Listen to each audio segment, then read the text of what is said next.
So two favorites right across from one another. We've got St. Alp's and we also have St. Anna's. Both really good. You can get tea from them. But I'm actually going to go meet my friend Hannah over at Kung Fu Tea.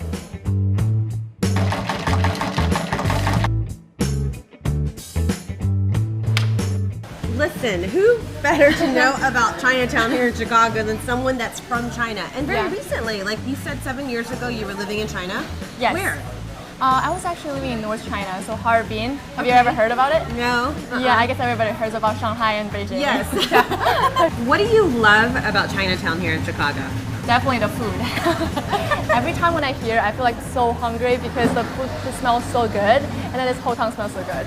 Yeah, there are a great variety of food that you can choose from in here. It's really like dim sum, dumplings, you know, like Sichuan food and hot pot, like Chinese barbecue. Okay, so when you get homesick, you come to Chinatown? Always. Yeah, and it's like so close to downtown area, but it's like so different from the rest parts of Chicago. There are definitely more new developments going on around here and a lot of new apartments as well. So if you're looking for investment, this is perfect area. I love all the bakeries around here, and in fact there's a new one's opening up around here. Do you want to go check it out? I would love to. I heard this new bakery is maybe Korean. Yeah, it is. They're infiltrating Chinatown. I'm sorry.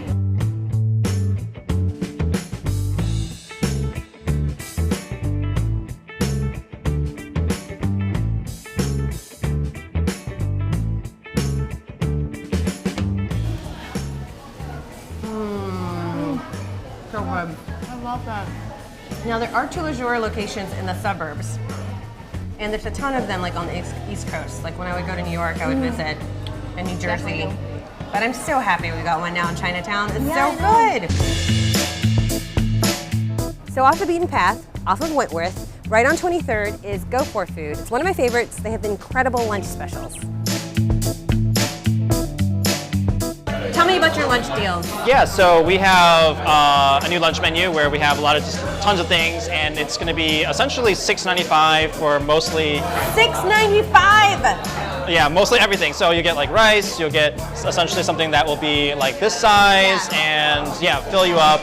Very Chinatown, great deals. Hong Kong fusion. We play with lots of different flavors into our own Hong Kong style. We do not want to specialize in like traditional things and a specialty in seafood. Okay, so now you've lived in Chinatown. Yes. Okay, tell me what the vibe of living in Chinatown is like. It's nice. It's very, how it's usually, it's really old school in a sense. Like most of the residents inside Chinatown proper are going to be usually like a little bit in the older generation on average. My wife is not Chinese. The very first time we saw our place, our neighbors were curing fish and meats outside. Completely culture shock. Like it's just straight up like what you would see in China sort of deal. And she was like, what is that? Chinatown naturally for decades has been, I think, encapsulated with physical barriers that kind of kept it from gentrification. But now it's an interesting thing. Now we're about to face some issues that nationwide other Chinatowns are going to be going through with lots of possible gentrification or tons of different influences.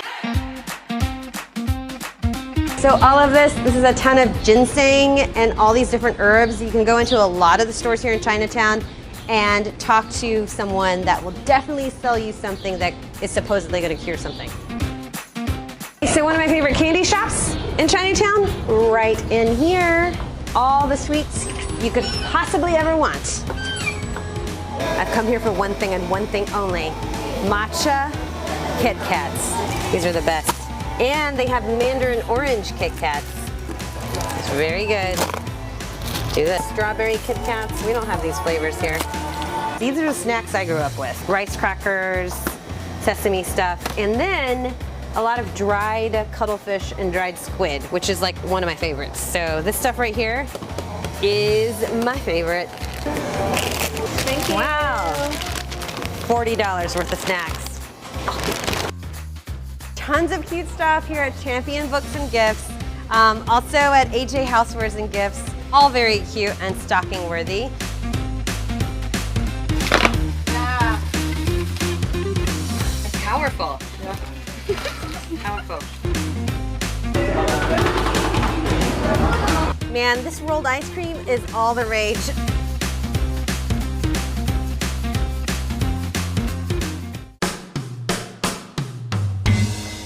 So a ton of delicious dim sum here in Chinatown, obviously. One of the critics' picks is Ming Hin, but there's also Phoenix Restaurant and Triple Crown, all oldies but goodies. Everybody has their preference about which one they like to go to, but I have a chance to go meet the king and queen of Chinatown, Linda Yu and Steve Dolinsky, for dim sum and Ming Hin, so I'm about to go do that now.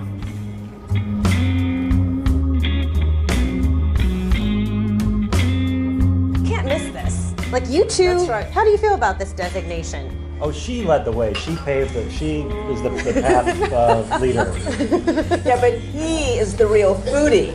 So he's the one that really understands what food is. I just like, this is what I grew up with. It's kind of the original small plates. Like every Okay. restaurant now has small plates. Yeah. And then there's tapas from Spain. This is the original small plates. You get a little sample of everything. I love how you can order steamed and fried and baked and stir fried. You get a little bit of everything, which is, that's what I love about dim sum. You get a little taste of pork and chicken and vegetable and shrimp. I just love the variety. I know you wish you could be me right now with the king and queen of Chinatown here in Chicago, but you're not. But maybe one day you Yes. could be. We have to add one more thing. What? Okay, king, queen, king of ordering. All right? King of This ordering. guy right This here is our friend Carson. Carson. Someone orders Okay, there so much is food. so much food every time we go that we always say, we have to wait till Carson orders. Do you know what Carson and Steve are called in Asian American culture? They're called eggs because they're white on the outside and yellow on the inside. Because Carson eats more Chinese food than either of us. And with that,